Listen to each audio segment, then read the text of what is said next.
Hello mga ka-LG, good morning. Dito naman po tayo sa ating tanim na palay. Ang edad po ng ating palay ay 70 days after sowing. Direct seeding po siya. Ang variety po ay Longpin 937. At 70 days buntis na po siya mga ka-LG. Ito po, tignan po natin. Yan, ito na po yung flag left nya, yung huling dahon. At buntis na po. Meron lang tayong mga na-encounter pag direct seeding po. Yung pag-control ng damo, tinatawag na sabay dito sa amin. Okay, ito po siya. Nakaka-apekto po ito ng ating harvest.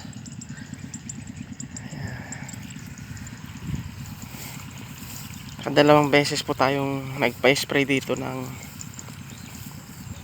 post-emergent herbicide, yung Frontier. At may mga nakaligtas po. Hindi ko alam kung human error or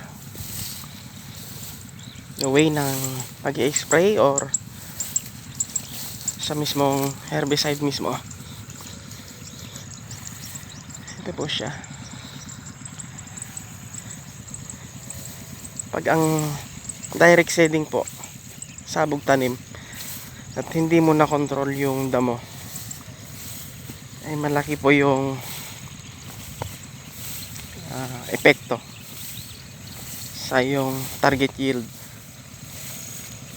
So yan po yung napaka-importante, yung weed control.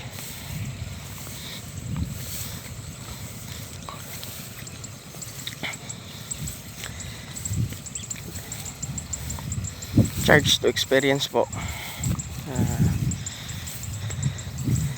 May mga ibang pamamaraan naman ng pag-control ng damo sa palayan. Okay,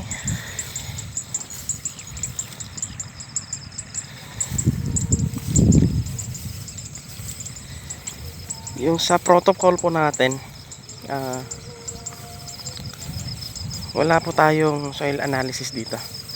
Mas maganda sana pag may soil analysis tayo, alam natin yung recommended na NPK na ating ilalagay base sa target yield natin.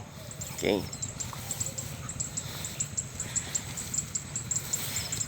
kung ilan yung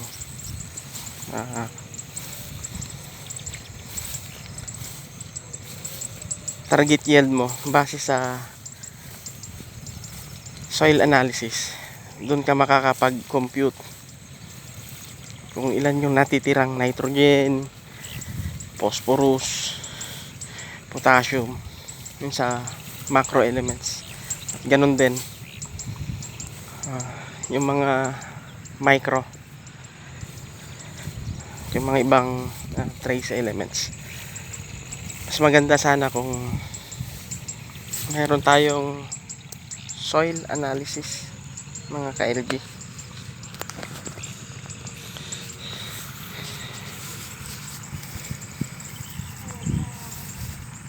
Bali,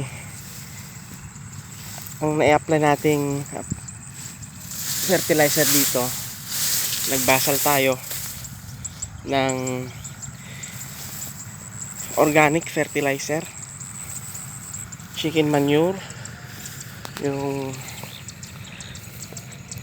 formulated ng isang kaibigan natin na technician. Madamo mga ka-LG. 35 sacks dito sa 0.75 hectares ang ating nailagay. Okay, At 10 days, 7 to 10 days, nag side dress na po tayo. First application ng inorganic fertilizer composed of Lufus tsaka urea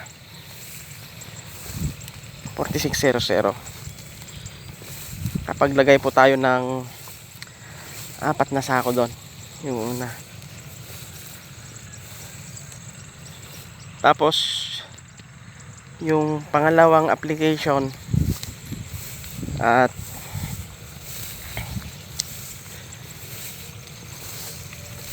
...20 days,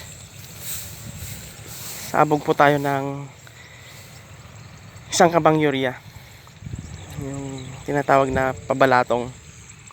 Okay. After that, nung 35 to 40 days, top dress po tayo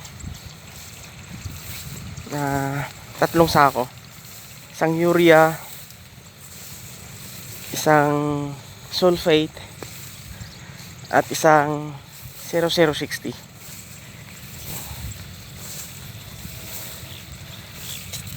Sayang sana kung mas maganda sana kung purong urea lahat, huwag na lang yung 2100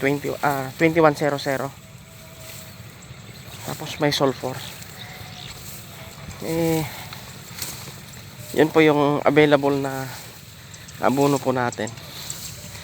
So far okay naman. Tignan na lang natin yung result ng yield po niya pag naisako na po ito. Okay. Pag na-harvest na.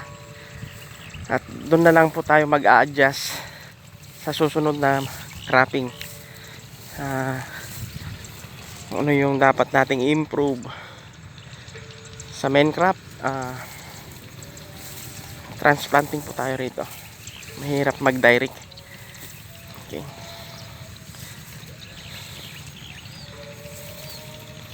So, hanggang sa muli, maraming salamat mga ka-LG. Ito po yung ating update sa ating palay. At paki-like and share naman po ang ating mga videos sa ating Facebook at saka sa YouTube. LG Farm ang ating YouTube channel. May mga upload po ako rito. Pwede ninyong mapanood at kung sakaling makatulong sa mga videos ko, sa mga kagaya kong farmer. Maraming salamat po. Happy farming po sa lahat and keep safe.